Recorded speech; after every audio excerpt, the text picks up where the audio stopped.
Hola, ¿cómo están? Muy buenas noches, bienvenidos a El Pentágono. Estamos jugando en vivo acá en Canal Universitario. Le doy las muy buenas noches a Mary Vaca, ¿cómo te va? ¿Qué tal, Mario? Todo bien, gracias. Don Gonzalo, don Mario, don Francesco y don Pedro Portugal está con nosotros, miembro del Pentágono hace algunas semanas. Todos estamos acá. Gracias a todos los que nos siguen, a todos los que nos desean morir muy pronto, a todos los que no nos ven, que son a los que tenemos que esforzarnos para que de pronto pongan las cosas acá, a los buenos consejos que nos da la gente, que nos dice, oiga, pongan pues a alguien del oficialismo.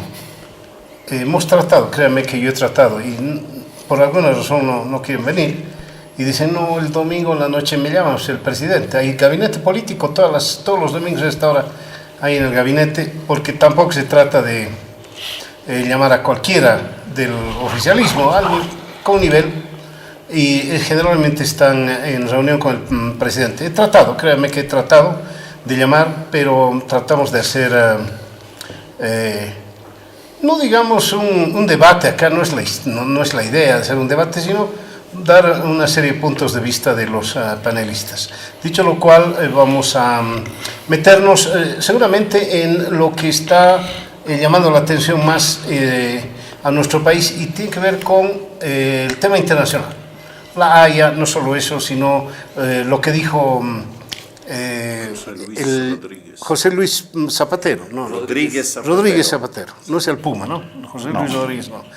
Rodríguez Zapatero, lo que dijo él, son bromistas. El presidente es un bromista total cuando se refiere a las mujeres, por lo menos así lo entienden en el oficialismo, y Rodríguez Zapatero hasta ahora no he escuchado nada, pero nada del oficialismo, de alguien que diga, ¿qué le pasa a Rodríguez Zapatero? El presidente es un tipo serio, en España, contra el imperialismo, nadie ha dicho nada. ¿No es bueno pelearse? Sí, ok, no es bueno pelearse. Vamos a hablar de ese tema, vamos a hablar panorama internacional, sobre todo lo que viene en La Haya, así que piedra libre y bueno, es el tema de Mary Vaca. ¿En serio? Sí.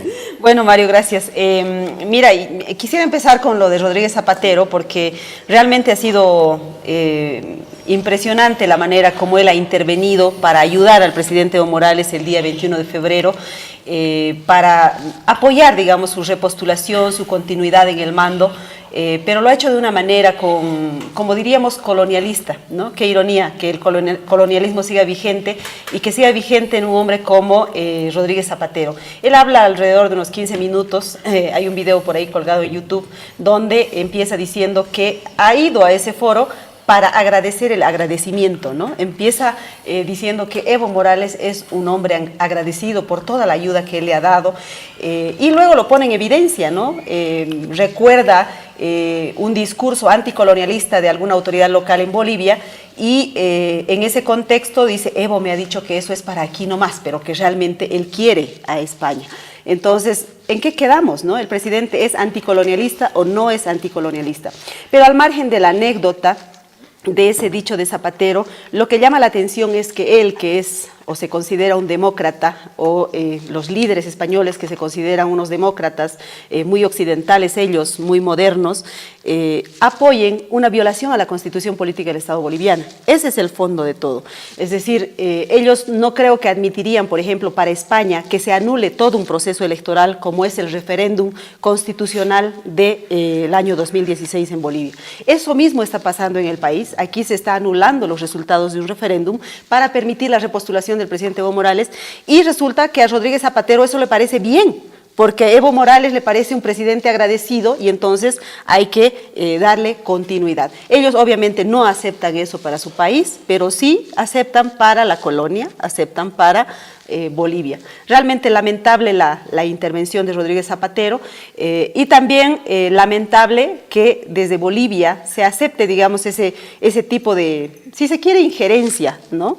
En un día además tan importante para los bolivianos. El día 21 de febrero es un día en que se recuerda la derrota del presidente en el referéndum constitucional, y justamente ese día han escogido para apoyar la vulneración a la Constitución. Me parece una ofensa al pueblo boliviano de parte de los líderes de la izquierda española. Pero debe ser algo, ¿no?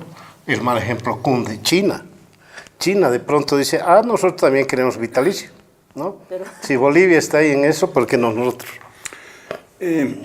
Lo de Zapatero da otra tela por cortar a mi criterio, porque hay los dos aspectos, ¿no? El de Zapatero y el de Evo, cómo lo hace quedar a Evo. Todo hace Zapatero, con su tono paternalista, yo creo más que colonialista, paternalista, ¿no?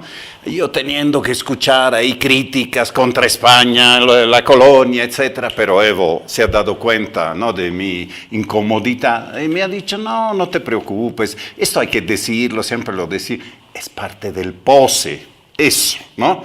Pero en realidad queremos hacer buenos negocios con ustedes. Ahora Zapatero, el problema es que ha perdido mucho del poco prestigio que tenía.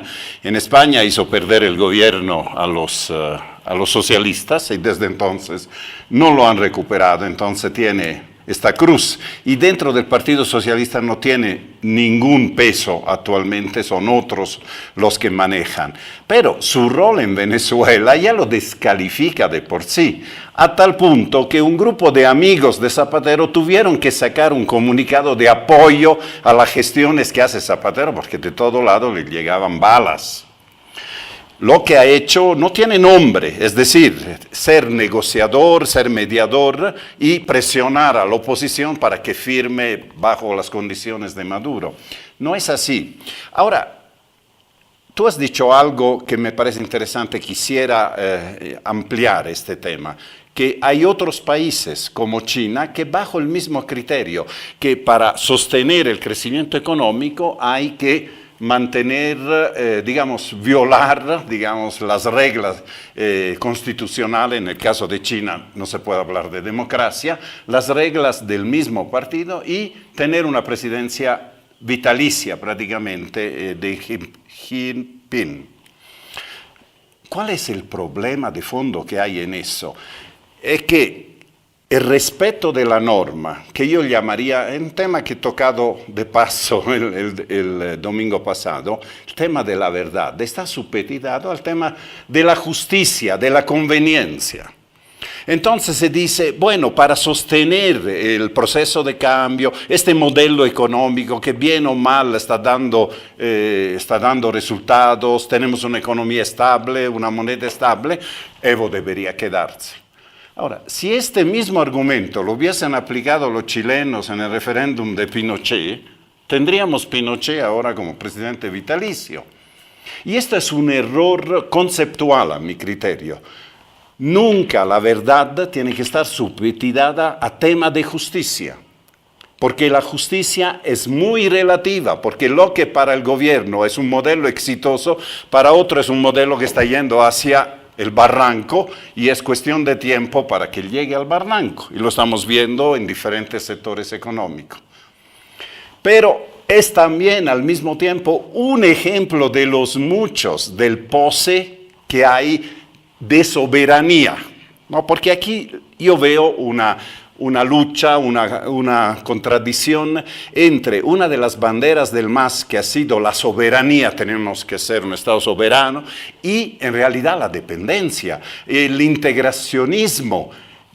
Tenemos al mismo tiempo que queremos ser soberanos, cuando nos conviene, vamos a instancias internacionales, somos internacionalistas, ¿verdad? Cuando nos conviene. Aún en algunos casos haciendo daño al país, el caso de Israel. Yo estuve a comienzo de año en Runabá, que es para llorar realmente cuánto ha decaído ese pueblo a raíz de que se ha cortado una de las vetas de turismo que bien o mal sostenía al pueblo, porque eran los únicos turistas que se quedaban en el pueblo, por lo que nos dice. Ahora hay un turismo que llega al aeropuerto, se va al Madidi, se va al Bala, vuelve al aeropuerto para irse. Mientras ellos se quedaban 2, 3 semanas, hacían diferentes excursiones. Para seguir a Chávez, ¿no? Un deseo de Chávez de romper con Israel sin considerar el interés nacional. ¿Dónde está la soberanía en este caso? La soberanía significa ver qué me conviene como país, no seguir a lo que dice el comandante Chávez solo para hacerle un favor, bueno, por los muchos favores que seguramente le ha hecho. Hay el ejemplo que después podemos tocar de la crisis que ha habido con Argentina sobre la atención de salud. Ahí también es un problema entre soberanía e integración. Es decir, queremos para nosotros, pero no queremos dar para los demás. El tema de soberanía energética con los combustibles, cada vez somos más dependientes. Proclamamos una nacionalización para ser soberanos y dependemos del diésel, dependemos de la gasolina. ¿Cómo es eso? Entonces, yo veo que el concepto de soberanía, Pedro nos puede ayudar mucho en este gobierno, como muchos otros conceptos, son poses que en la realidad ni siquiera se defienden en cosas prácticas elementales como el tema del turismo que mencioné antes. Sí, hay dos aspectos a mi modo de ver que son importantes respecto al tema de las declaraciones de Zapatero. Uno es justamente esto, el tema, digamos, de la verdad y de las posiciones. O sea, Evo Morales no está innovando, es una práctica antigua de dar un discurso para complacer al que escucha, ¿no es cierto? Y Evo Morales, y eso es, digamos, es seguir una práctica colonial, una liberación significa tener una verdad y luchar por esa verdad. Entonces Evo Morales sigue en ese aspecto, sigue las taras coloniales de disfrazar, digamos, lo que realmente piensa para complacer a quien tiene delante. Porque se pone el tema de si Evo realmente es sincero. Cuando habla ante la gente y dice, por ejemplo, que los indígenas han luchado contra todo imperialismo, incluso pone al imperialismo romano, como si, digamos, los incas hubiesen luchado contra los romanos, e incluye al imperialismo español de la época, y después le dice a Zapatero que no, que eso es hablar nomás, que en realidad él ama España, ¿no es cierto? Entonces, ¿cuándo dice la verdad? ¿Cuando está dando su discurso o cuando está haciendo una confidencia, digamos, hacia la persona que tiene a su lado? Y en realidad se ve que no dice la verdad nunca. Zapatero, entre los halagos que lanza al presidente, le pone que era una persona sencilla porque había ido con su jersey, con la chompa que conocemos aquí, que además él lo interpreta como vestimenta tradicional, ¿no es cierto? Le da un significado hasta quizás esotérico a las franjas, a los colores, etcétera. Como alguien en su época, creo que también un europeo, indicaba que en el arte de tejer había toda una cosmovisión y se transmitía mensajes, etcétera. Y además indica que Evo es una persona que no quiere el poder. Entonces, ¿cómo es la capacidad de dar una imagen, ¿no es cierto?, y de más bien ser lo contrario? Porque el problema ahora justamente es que Evo no quiere largar el poder, Evo quiere ser repostulado. Entonces, no está tanto en esta persona en la habilidad, digamos, de mentir, porque es una mentira, como en el defecto del que escucha. Y en Europa ha habido una visión errada de lo indígena, demasiado paternalista, demasiado mítica, que ahora está pasando factura. O sea, porque es una visión que viene de ellos. No han visto la realidad concreta, buscaban el indígena ideal, el indígena bueno, el indígena alejado del poder, el indígena alejado de los conflictos y que les daba como una especie de absolución. Al ser su amigo, ¿no es cierto?, y al aceptar los ofrecimientos españoles, las ambulancias, al aceptar su dinero, al aceptar su apoyo, su brazo paternal que iba sobre sus espaldas, le hacía creer, digamos, que es el que manda. Y vemos que posiblemente el mismo discurso de Evo en todas partes. Por alguna razón le llama a Fidel Castro el abuelo sabio, o le llamaba, no es el que le daba consejos, el que estaba a su disposición orientándole. Y no sería de extrañar que también con personas que están en la banca a nivel nacional o internacional tenga el mismo discurso. Sí, el capitalismo es una cuestión que hay que decir, pero en el fondo yo los quiero. Entonces tenemos, digamos, algo bastante mal y que va a terminar pasando, digamos, su cuenta a todo el país. Bueno, en eso de la amistad con España no, que tiene Evo no es de ahora, ¿no? Es decir, el discurso, incluso en el 2007, 2008, criticó a Santa Cruz porque tiene alguna estrofa en el himno, la España grandiosa con hado benigno aquí, bueno, y además quiso cambiar algo a Salinas de García Mendoza por allá, pero una entrevista que le hizo Juan Carlos Valdivia para el Mundial, hicieron toda una serie de documentales, cada país presentó un documental. Juan Carlos Valdivia le hizo una entrevista a Evo Morales a bordo del avión presidencial y le dijo, ¿usted es de qué equipo? Del Bolívar, dijo Evo Morales. Pero en España soy del Real Madrid. En Europa soy del Barcelona. Y a nivel mundial soy del Brasil, dijo. Era una mezcolanza espectacular. Como varios acá, ¿no? Que ama a España, no tengan duda. Una buena respuesta del gobierno a Zapatero sería, no me ayude, compadre. Sí, tal cual. Porque primero creo que hay que concentrarse un poquito en quién es Zapatero. Me parece que estos días se ha olvidado algo que para mí era digno de destacarse. En el contexto del ¿por qué no te callas?, del rey de España a Chávez, esa frase salió en una polémica que estaban sosteniendo Zapatero con el presidente Chávez, en la que Zapatero defendía a José María Aznar como expresidente español, y Zapatero decía que no se podía negar los logros de Europa en los que América quizás querría mirarse. No sé cómo le cae eso a una izquierda que se autodenomina anticolonial. La segunda cosa es que es el presidente que en España anunció que no iba a haber crisis económica cuando el país estaba francamente embarcado en una crisis que de hecho no termina de concluir. Y yo creo que es de lejos probablemente el peor presidente de la época democrática española. Entonces, yo pensaba también que después de escuchar su condescendencia, porque la condescendencia es una forma de desdén, ¿no? Soy condescendiente con aquel que creo que no vale tanto como yo. Y en esa condescendencia yo no podía dejar de ver, por ejemplo, que probablemente Zapatero tenga mucho agradecimiento por el MAS, que no hizo lo de los Kirchner, que nacionalizó Repsol en la Argentina, ¿no? Entonces los españoles sí tenían más que las ambulancias y la gratitud que agradecerle a Evo. Creo que hay una relación política mayor. También creo que es justo reconocer que Repsol fue la primera empresa que se adaptó a los planes de nacionalización del presidente, pero creo que ahí hay una actitud distinta que es más de fondo que 300 ambulancias o algún discurso. Siguiendo lo que decía Mary, yo recuerdo ese debate, Vargas Llosa no es ante mi devoción, pero sostuvo un debate, creo, al principio de los años 80 con Günter Grass, porque Günter Grass decía que en Latinoamérica modelos como el cubano debían proliferar. Y Vargas Llosa le dijo, ¿qué tal en Alemania? ¿No?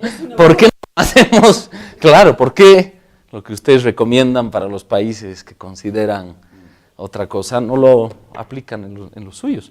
Y el totalitarismo ya lo hicieron en Alemania entre el 32 y el 38. Yo no recuerdo que a Berlín hubieran llegado barbudos así, de la sierra. Uniformados llegaron. Pero bueno, me parecía un buen modo de discutir en términos de igualdad.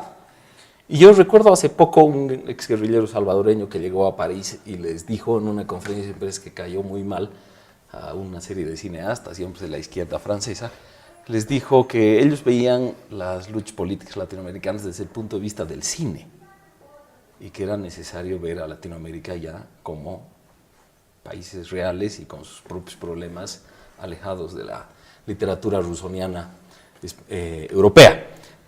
Digo, si uno contrasta el discurso de Pablo Iglesias, que se había informado, si uno veía la triplicación del PIB, o sea, muchos datos que escuchamos acá reiterados por el gobierno, Pablo Iglesias los habría aprendido.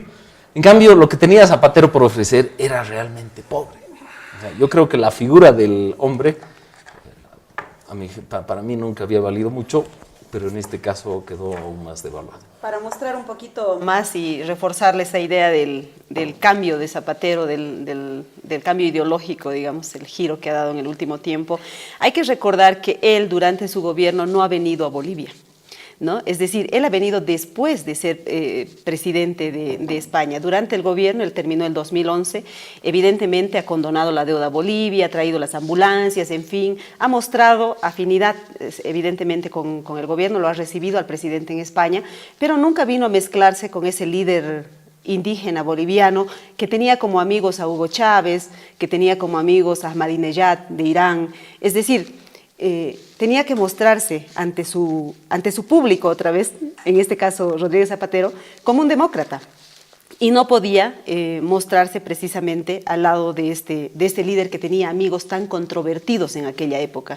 Y de hecho recién vino el 2015 y cuando vino el 2015 pues ya le dieron honoris causa, le dieron condecoraciones, etcétera, etcétera. Y ahí sí empezó la mayor afinidad ideológica y política, digamos, con el socialismo del siglo XXI, incluyendo a Venezuela, ¿no? Ahí coincido con Francesco en el sentido de este papel poco decoroso que está cumpliendo en Venezuela como mediador, al tratar de obligar a la oposición a que asuma las reglas de juego del gobierno para ir a unas elecciones adelantadas que benefician únicamente al chavismo y no así a la oposición, que está pidiendo reglas de juego claras y transparentes para la realización de ese proceso electoral. En todo caso, lo que demuestra todo esto es que existe una sobreideologización de las relaciones de Bolivia con el resto del mundo. Es decir, no hay una medida de las relaciones internacionales en función a los intereses reales del país, en función a la integración, en función a lo que necesitan nuestros ciudadanos, sino más bien a la ideología. Este es del socialismo que me interesa, este es del bolivariano, es decir, entonces me uno. Estaba bien con Cristina Kirchner porque era de su línea política, sí, pero ahora que está Macri hay que responderle con una pachotada, ¿no? La respuesta que se mandó desde la Cancillería argentina es absolutamente displicente. Es decir, se respondió, como dicen, la letra muerta de la ley. En Bolivia no tienen salud los que no son bolivianos, más o menos, ¿no? Bueno, tampoco los bolivianos, pero eso no dice el comunicado. En todo caso, eso ha provocado un malestar gigantesco en Argentina. Nosotros publicamos hoy una crónica de lo difícil que ha sido ser boliviano la última semana en Argentina, y yo creo que eso ya es un daño que se ha causado, un daño irreversible, un daño profundo. Yo no creo que eso vaya a cambiar por mucho que se vaya a firmar un tratado o un acuerdo de reciprocidad en el tema de salud, que dicho sea de paso no va a ser de reciprocidad, porque en Bolivia no existe salud gratuita para nadie, no existe salud gratuita para los bolivianos y menos va a existir salud gratuita para los argentinos. Lo que sí se les puede ofrecer son esos servicios que se dan a los bolivianos, por ejemplo, seguro más allá de los 60 años, seguro menos de los 5 años, decir, para el VIH, para los enfermos renales, el bono Juan Azurduy, son asignaciones y prestaciones muy específicas, pero no la salud gratuita, total y todo esto que ofrece Argentina a los compatriotas bolivianos que van allá no solamente por trabajo, que van incluso solamente por salud. Son los que se les llama ahora los exiliados de la salud, es decir, bolivianos que no encuentran cura a sus males en Bolivia y que terminan yéndose a vivir a otro país solamente por cuestiones de salud. Si ojalá se miraran las necesidades diarias de la gente, más allá de la ideología, yo creo que las relaciones internacionales serían mucho más útiles para la vida de la gente. Si hay tiempo todavía, yo quisiera distinguir. Hay evidentemente una corriente ideológica que guía ciertas decisiones, pero hay otros aspectos también, lo que llamábamos antes el pose o las frases vacías. Cuando se habla de la patria grande, de Latinoamérica sin fronteras, claro, uno quiere sin fronteras y tiene que mandar bolivianos, permitir que bolivianos, digamos, vayan a la Argentina. Pero si viene un auto argentino y quiere comprar gasolina en Bolivia, donde, salvadas las diferencias, es casi lo mismo, hay un subsidio a la gasolina. Viene el auto, tiene que pagar como extranjero. Entonces, cuando Argentina dice, bueno, si vienen acá y no hay reciprocidad, que paguen como extranjeros. Es decir, para nosotros es natural que vengan aquí a cargar gasolina y que paguen como extranjeros, pero los nuestros no. Además del tema ideológico, del tema de los poses, de las frases vacías, que llena gran parte esto de soberanía, hay otro aspecto, la ineptitud de nuestras autoridades. Han hecho notar con mucha claridad que sí Bolivia ayuda a los argentinos en el campo de salud, con las misiones de cataratas de los ojos, de los cubanos y de los norteamericanos que venían antes. Hay argentinos que prefieren venir acá tal vez porque, si bien en Argentina tienen este servicio, tendrán que esperar, qué sé yo, 1 año, 6 meses, 8 meses. Vienen acá, han sido operados. Y se hablaba de números interesantes, 20.000 personas. Entonces, ni ese dato la ministra de Salud parece que tenía a la mano para ponerlo en su informe, porque el informe que ha mandado el Ministerio de Salud es típico de ese ministerio, puramente burocrático, que los servicios de salud que concede a los ciudadanos son esto y esto. Y la Cancillería, igual, con la misma actitud, en lugar de decirle, bueno, explíquense un poco mejor qué podemos ofrecer, qué no podemos ofrecer, manda, transcribe y lo manda. Yo no creo que en diplomacia hay que hacer así. Por lo menos lee lo que te han mandado y ve si es coherente con lo que te han preguntado. Y después se salen con que no nos han pedido un convenio. Bueno, no nos han mandado un convenio, un borrador de convenio. Posiblemente hayan explorado la posibilidad de hacer un convenio sobre eso.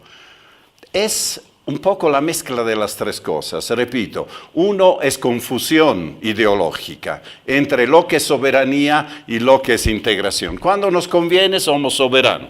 La sentencia del 28 de noviembre no es soberanía, es apelar a una norma internacional para ir en contra de una decisión soberana del pueblo, ¿o no? Sí. En ese caso, el internacionalismo vale más que el nacionalismo, que la soberanía. Y yo diría más que el universalismo, es decir, la verdad, como decíamos, que se ha decidido el pueblo, punto, ¿no? Entonces hay esta mezcla. Segundo, hay actitudes de pose, ¿no? De decir, nosotros somos eso, y adelante. Tercero, ineptitud, para poder, ¿no?, considerar bien los pros y contras de cada una de las decisiones que se quieren tomar. Bien. He leído la crónica de Página sobre lo que ha significado ser boliviano en la Argentina en los últimos días. Yo tengo la impresión, he estado viendo un poco TN, he estado viendo un poco algunos medios argentinos, han sobrecargado la tinta. Totalmente. Los medios argentinos han sobrecargado. Yo he ido varias veces a la Argentina, siempre me han tratado muy bien, pero tengo la impresión que hay argentinos que utilizan el gentilicio de boliviano, no ahora, hace mucho tiempo, para insultar. El Boca Juniors, por ejemplo, el equipo más popular de la Argentina, es catalogado como bolivianos o paraguayos, muertos de hambre además, y utiliza el gentilicio no para descalificar a Boca, sino para descalificar en un insulto a los bolivianos. Hay una liga antidifamatoria en la Argentina que está tratando de impedir que se utilicen estas cosas, pero que los varios periodistas argentinos identificados con el macrismo han utilizado este momento tan especial, yo no tengo duda. Pero les hemos dado un pequeño motivo, sí, ¿no? Claro, ese es el punto, que, no es, que la respuesta displicente e ineficiente del gobierno boliviano ha provocado esta ola, digamos, de, no sé si es xenofobia, como si fuera, sin embargo, la gran atención que brindamos aquí en Bolivia a nosotros mismos, pero ¿no? Exactamente. Y bueno, ahí está. Lo que sí hay que destacar siempre, y lo hago, es que los argentinos nos tratan muy bien en la salud y en educación a todos, o lo hacen. Así es. Mi amigo gringo González ha sido cónsul y él es un testigo de que nos trata bien. En otros temas no hay duda que tenemos muchas diferencias, pero bueno, ahí está. Como dice Francesco, hay poses. ¿Cuánta pose hay en el gobierno boliviano de ir a Chile? Evo Morales va a ir a Chile a la posesión, ¿no? Anunciado. Me preocupa, ¿saben por qué? Porque necesita visa el presidente. ¿Le van a dar? Necesita visa. Pero está invitado, mínimo si estás invitado te darán la visa. Y los demás ¿no? necesitan visa. Con Mastercard puede ir, está invitado. ¿Vas a ir a un corte? Porque yo quiero terciar en lo de la Argentina. Bien, vamos a un corte, por favor. En instantes vuelve la programación de TVU.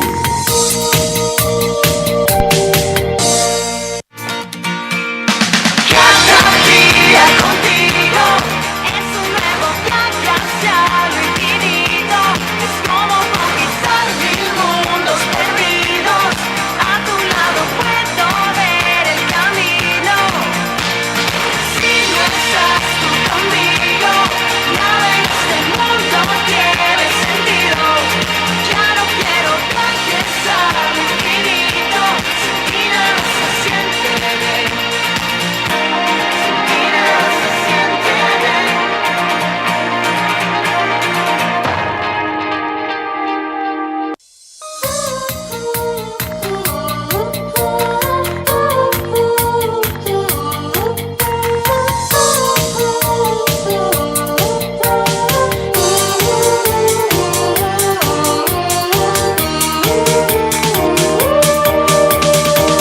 La nueva televisión universitaria. Dale confort y elegancia a tu hogar con Muebles Silvera. Más de 40 años de experiencia acompañando tu vida con calidad garantizada y a precios increíbles. Muebles Silvera, muebles clásicos y modernos, harán de tus ambientes un espacio elegante y acogedor. Visítanos en nuestras sucursales en La Paz, calle Mercado, esquina Socabaya, número 78, calle Murillo entre Sagarna y Cochabamba, avenida Valliviana entre calles 13 y 14, avenida 6 de agosto entre Belisario Salinas y Pedro Salazar. En la ciudad de Cochabamba, calle 25 de Mayo, casi esquina Bolívar. Muebles Silvera, muebles que dan vida. Transporte gratuito hasta su hogar. La Defensoría de los Derechos Universitarios de la Universidad Mayor de San Andrés se ha creado para promover la igualdad, el respeto y la equidad entre los miembros de la comunidad universitaria. Asimismo, luchar contra cualquier forma de discriminación, acoso y vulneración de tus derechos. La Defensoría de los Derechos Universitarios está trabajando pensando en ti. La Universidad Mayor de San Andrés informa a la comunidad estudiantil en general que el proceso de matriculación pregrado 2018 se realizará del 17 de enero al 23 de marzo del año en curso. A partir de esta gestión se aplicará la matrícula electrónica y los estudiantes, con solo presentar su cédula de identidad, podrán realizar el depósito bancario en las siguientes entidades financieras: Banco FIE, Banco Sol Amigo, Fortaleza FFP, Eco Futuro, Fácil, Cooperativa La Sagrada Familia, Salucredit San Silvestre, Prodem, La Primera, ONGs, ANET y Crecer. Los estudiantes que estén observados y no se encuentren en el sistema de la matrícula electrónica deben apersonarse a la División de Gestiones o a las respectivas facultades y carreras.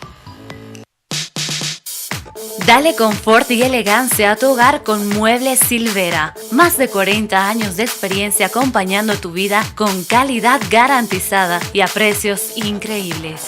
Muebles Silvera, muebles clásicos y modernos, harán de tus ambientes un espacio elegante y acogedor. Visítanos en nuestras sucursales en La Paz, calle Mercado, esquina Socabaya, número 78, calle Murillo entre Sagarna y Cochabamba, avenida Valliviana entre calles 13 y 14, avenida 6 de agosto entre Belisario Salinas y Pedro Salazar. En la ciudad de Cochabamba, calle 25 de Mayo, casi esquina Bolívar. Muebles Silvera, muebles que dan vida. Transporte gratuito hasta su hogar. Continúa con la programación de TVU.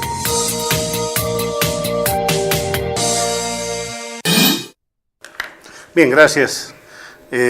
Parece que se ha sentido tocado. No, Nos yo lo hablan que sobre Argentina. creo que es uno de los primeros deberes de un Estado es defender a sus connacionales. Eso no necesariamente defender a tiros, pero por ejemplo preocuparse por cómo va a estar la situación de los bolivianos en la Argentina me parece básico. Creo que la primera respuesta del gobierno fue nada empática y casi improvisada. Después como que la empatía fue subiendo, vamos a hacer un acuerdo, vamos a cambiar nuestras normas, creo que dándose cuenta del problema, que en algo, no sé en qué porcentaje, debe tener que ver con el kirchnerismo del presidente Morales y probablemente con las antipatías que eso puede desatar en un régimen como el actual argentino. No obstante lo cual, a mí me parece raro y casi cruzando la línea diplomática que el embajador argentino en Bolivia se comunique con el gobierno boliviano a través de los periódicos. Para la multa con YPFB, para este tema, anunciando que había que discutir. O sea, yo no sé si es la manera, primero, de un diplomático de comunicarse, y la verdad es que a mí no me gusta que me estén reprendiendo, sea el gobierno que sea el que esté y con el que pueda tener muchas diferencias, pero es una cosa que sí quería notar porque había un tufillo que ahí no me Pero al agradaba. parecer este planteamiento ha sido por notas oficiales el año pasado. Es decir, cuando ha saltado a los medios ha sido recién ahora. Por eso, pero lo que digo es la labor del el diplomático elige por qué medio comunicarse. Y la elección de hacerlo de un modo que a mi juicio ya es consistente por los medios, para mí implica una decisión. Entonces, yo no creo que no pueda hacerlo. Tal vez hay una diferencia entre posicionar un tema desde las embajadas o responder al requerimiento de la prensa si el tema ya está posicionado. El tema saltó en Argentina, hubo reclamo en la prensa, etcétera.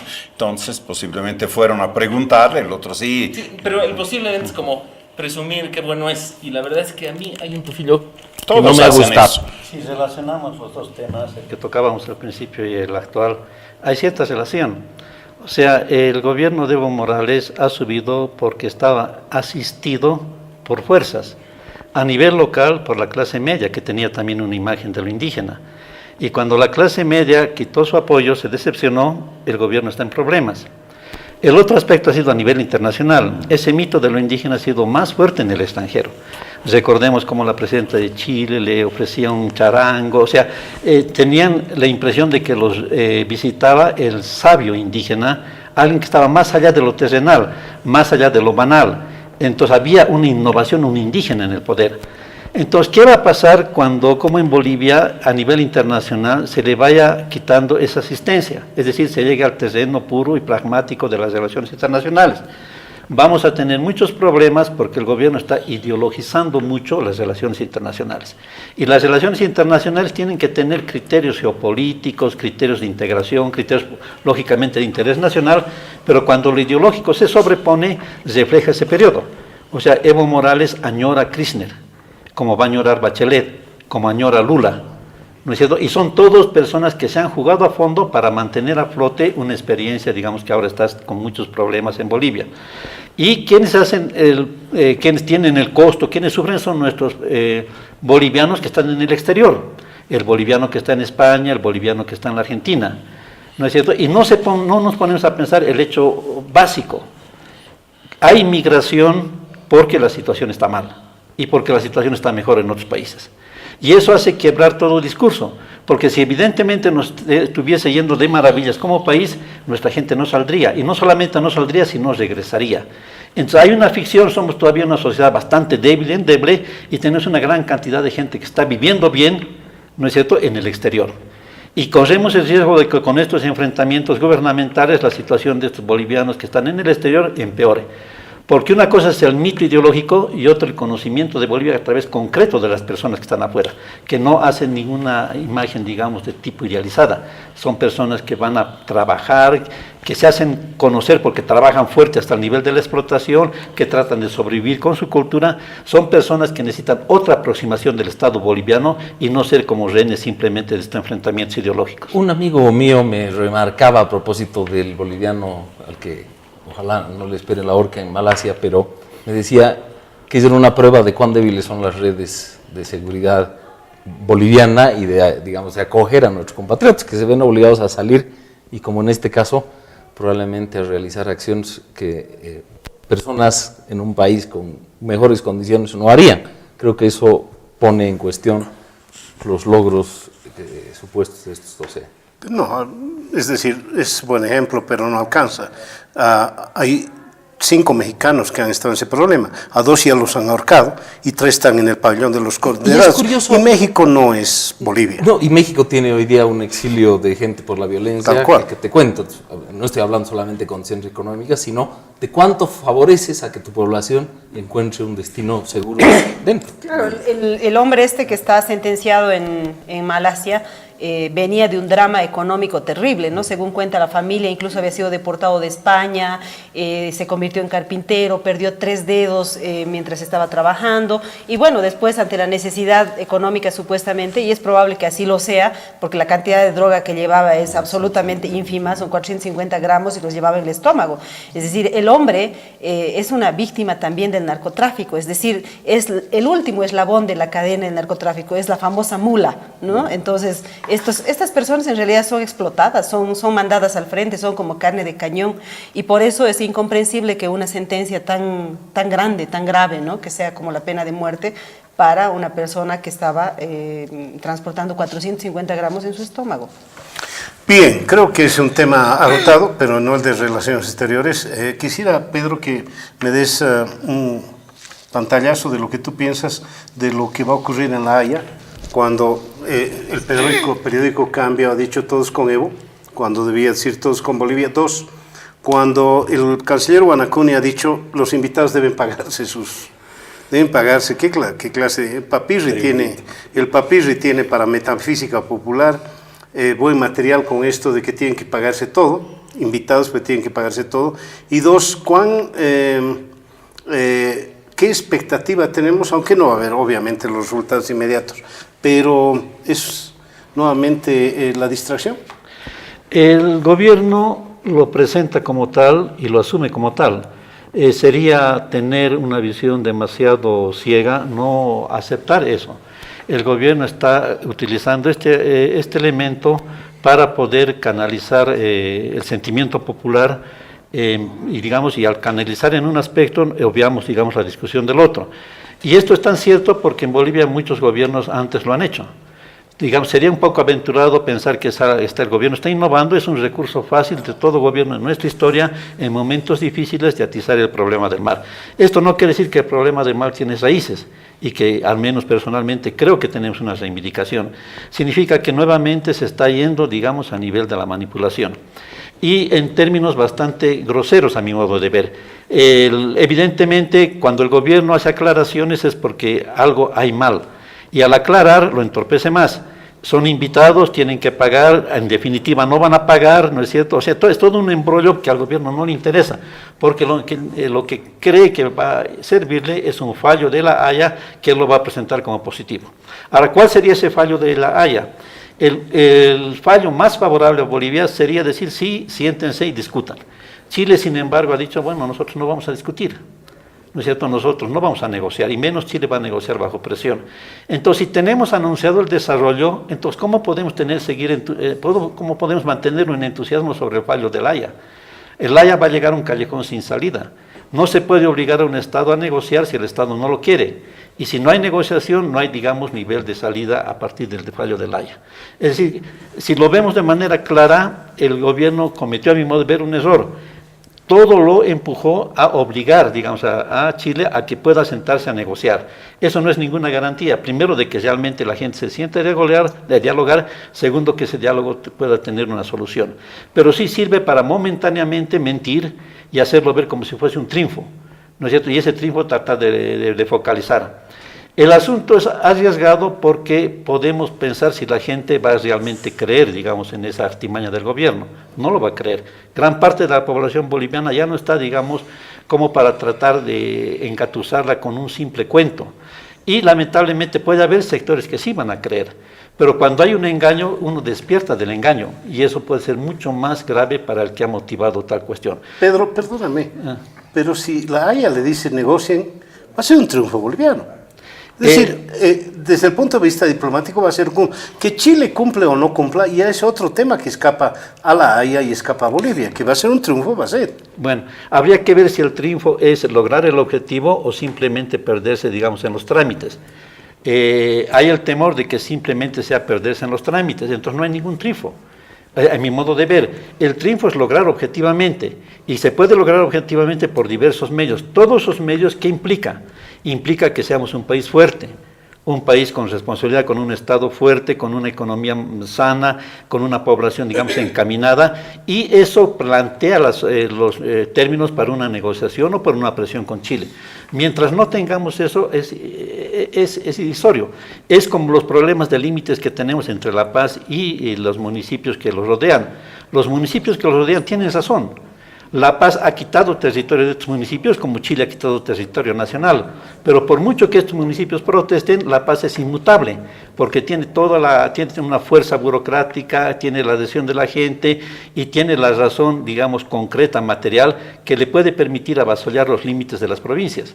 Entonces, si no se altera esa cuestión, si las alcaldías provinciales no llegan a ser funcionales, probas, eficientes, si no se plantean la negociación en otro término, es ridículo pensar que la alcaldía de La Paz va a ceder el Mayasa, por ejemplo, que legalmente pertenece a Mecapac. Entonces, si ponemos estos términos a nivel internacional, la única garantía de poder tener éxito con Chile es ser fuertes. No fuertes solamente a nivel militar, que es lo que todo el mundo piensa, tampoco solamente a nivel económico, sino ser funcionales como Estado. No nos pueden tomar en cuenta si realmente ven que no tenemos vemos que somos casi una sociedad sin Estado, con un Estado endeble donde los movimientos sociales hacen presión y sacan lo que quieren, con una ilusión con gobernantes que no asumen totalmente y que están cambiando de pose a cada momento. Eso se puede conseguir, ¿no es cierto? Pero se puede conseguir si radicalmente se cambia, el gobierno cambia de óptica. Y el cambiar de óptica significa ya no manipular el sentimiento popular, no manipular nuestra frustración, sino poner todo de sí para que realmente seamos un país fuerte. A ver, yo estoy de acuerdo en algunas cosas que has dicho, que evidentemente en la medida en que seamos un país fuerte, estable, etcétera, tenemos más posibilidades de sentarnos en una mesa y poder negociar. Pero siempre hemos estado en las mesas negociando con Chile. No es que estamos pidiendo que por primera vez nos escuchen y negociemos algo. Lo que sucede y no pasa nada. No pasa nada porque hay esas diferencias, porque no se sienten obligados a nada.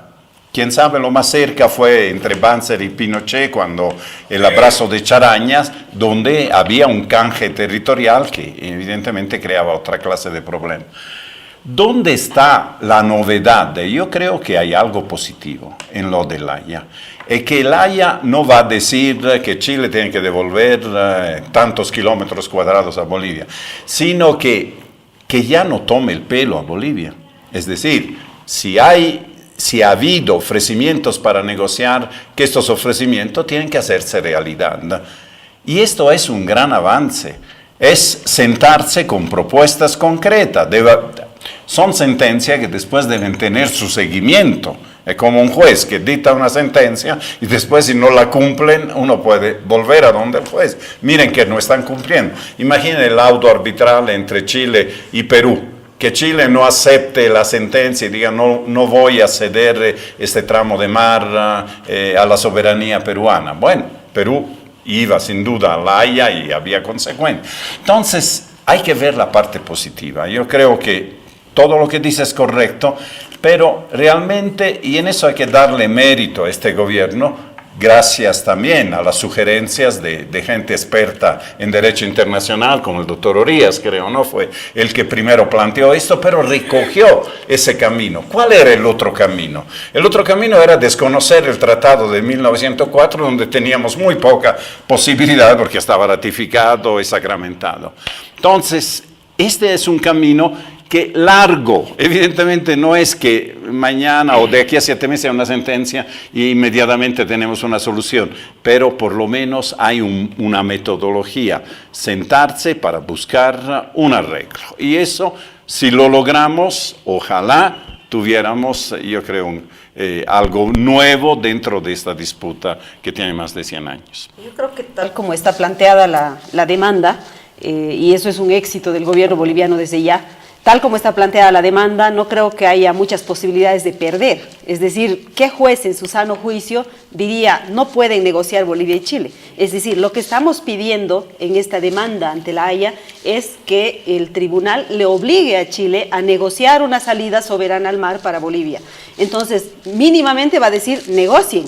Entonces, desde todo punto de vista, ya el planteamiento de la demanda es un triunfo para Bolivia, pero lo va a ser aún más el resultado, la sentencia.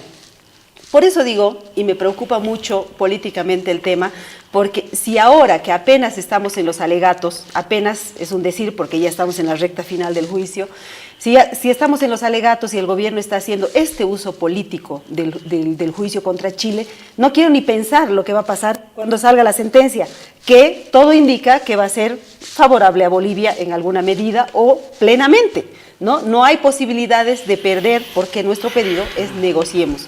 Actualmente, y lo mencionaba Mario, el día sábado me parece salió una portada del periódico Cambio, donde hay una gran infografía de todos los invitados de Bolivia hacia la Haya, y al medio, en una foto más grande, visualmente más grande, está Evo Morales, y el titular dice todos con Evo a la Haya. Todos los sectores. Todos los sectores, todos los políticos, etcétera, etcétera. Me parece que es una lectura de un uso político muy, muy descarado, porque la gente que está yendo a la Haya está yendo por una causa, que es la causa del mar. No está yendo por el presidente Evo Morales, ni está yendo a legitimar su reelección, como es la lectura que se quiere dar en esa portada del periódico Cambio.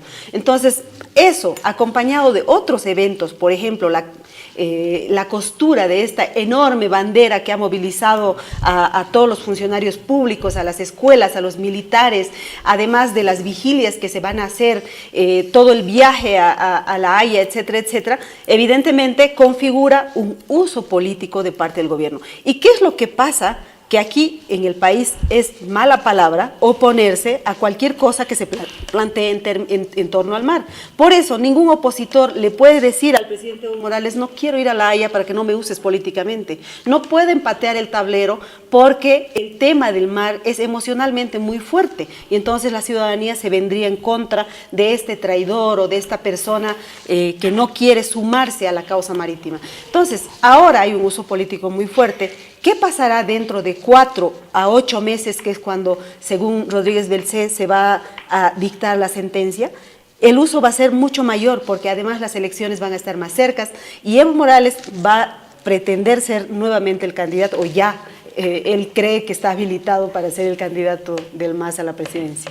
Comenzamos este programa con una discusión interesante entre Pedro y Francesco sobre la verdad y, aunque nadie tiene el monopolio de la verdad, yo quisiera ver cómo veo esa verdad. Primero, sobre la invitación. ANF dice que la invitación no es que te invito y tú te pagas, sino la invitación oficial es para que cada quien inicie los trámites en su institución, dijo el canciller, o sea, los gobernadores en su gobernación, las universidades. Creo que esto es algo distinto de te invito y, no te, y ve cómo te las arreglas, simplemente para respetar los sectores, las noticias como llegan. La segunda cosa es que si recordamos por lo menos algunos eventos, el año 50 Paz Tensoro le mandó una carta a Siles y le dijo: si Oscar Gutiérrez logra sus negociaciones con Chile, estamos fregados. Lo que tenemos que hacer más bien es fortalecernos como países, son bacanas. No obstante, eran negociaciones en las que por primera vez Chile reconocía que Bolivia podía tener una salida más allá del Tratado del 29 entre Perú y Chile, que supuestamente había zanjado la suerte de Bolivia para dejarla detrás de sus montañas. Lo mismo, recuerdo la frase de Guevara en la negociación de Charaña: si Banzer logra el mar, se queda 20 años. Y yo creo que si solo juzgamos, si el listón es lograr el mar o tener un país plenamente desarrollado, no estamos hablando de nada.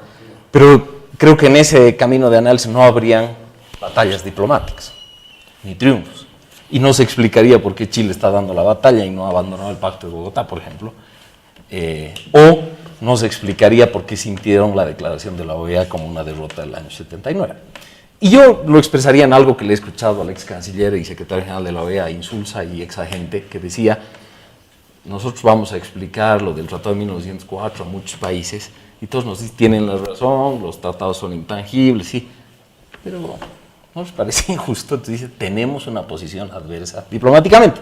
Mi impresión es que esto es falso, decir que esto te trae el mar, está claro, pero mi impresión es que si hay un resultado positivo, pone a Chile en problemas diplomáticos. Eso no quiere decir, sino que los incomoda y le muestra al mundo que Bolivia había tenido un sentido mayor del que aparentemente alegaba Chile.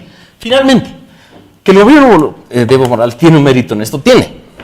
Que le vaya a alcanzar por la reelección, me parece eso confiar demasiado en algo que yo no creo que se capitalice en términos de reelección. Pero que lo intenten, lo intenten. Y que lo va a usar, pero que eso resulte, a mí me parece hasta ingenuo.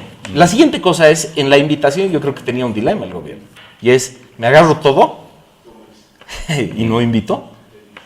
¿O intento más bien invitar y hacer una especie de abrazo de oso? Los llevo a todos, creo que optó por este camino.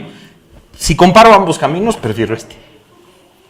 Pero mira la ironía de que tienen que ir a mostrar unidad, porque eso es lo que va a pasar en La Haya, pero al mismo tiempo tienen que tramitar desarraigo para salir del país, porque están enjuiciados por el propio gobierno. O sea, fíjate cómo están las relaciones. Y yo diría, y podríamos hablar de más paradojas, que habla de una representación que en la política interna les niega, porque se supone que son de la derecha imperial, o sea, hay una cosa que es... Pero creo que en el cálculo tenían un dilema y me parece que el dilema fue sorteado por el lado mejor.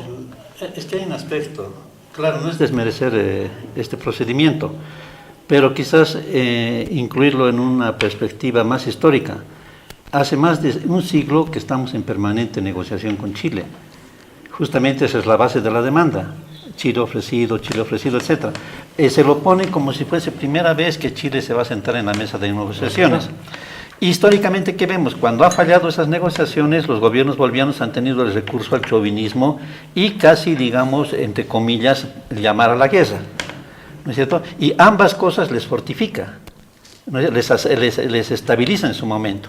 De la misma manera que le estabiliza esta cuestión innovadora de poder apelar a la cuestión internacional, a la justicia internacional, ¿por qué no pensar que si esto falla, si no tiene resultados, el gobierno va a tener todos los elementos para motivar un chauvinismo revanchista, digamos una vez más la frustración boliviana y Pedro, apostar... Perdóname, ¿escuchas la campanita? Exactamente. Sí, es hora de la misa. Es la producción que me está pidiendo. Pedro, te agradezco por venir.